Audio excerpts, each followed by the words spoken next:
there. Dr. Rajan, I'll give you the last word. One of the big ongoing debates in the country, it's election season, is around electoral bonds. The book does deal with that question. You're not a fan. Arun Jaitley, whom you once worked closely with, argued passionately that of all bad options of how to fund politics, this was the least bad one. The issue is now before the Supreme Court. Just a final word on why that's so important, why you felt it important enough to put it in your book, and where you stand on that. We now know from other accounts that Urjit Patel, who was RBI governor before you, was vociferously opposed to bonds. We have some of that now in the public domain. This issue of electoral bonds, I'll give you the last word on that, Dr. Rajan. Well, I think it creates an unlevel playing field because it gives a legitimate route for those who have access to business funds. And most of what is going into electoral bonds is business funds. So governments in power get that access very easily. It is not clear whether the opposition has as equal access. But what is most worrying about these electoral bonds is we have no idea what promises were made.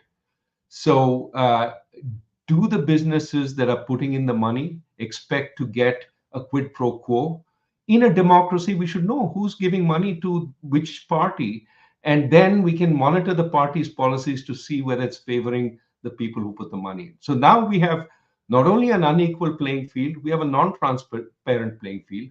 The last problem, which I think is very pernicious, is if one party, the incumbent party, has access to legitimate funds, while the others don't, then it's also very easy to use the instruments of government to attack those who don't.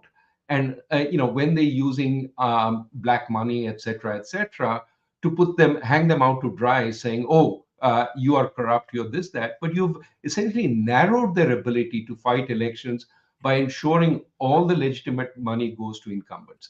So this is essentially creating a very unequal political system. We've written about it in great detail in the book.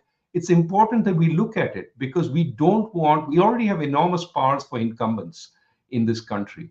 To add to that with a electoral bond system, which typically goes to incumbent governments rather than the opposition, I think is to entrench in incumbency. That's the last thing you want in a democracy.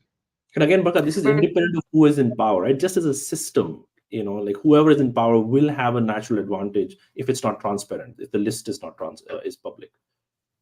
Yes, I mean, parties who are receiving money via electoral bonds across political affiliations and across the spectrum right now.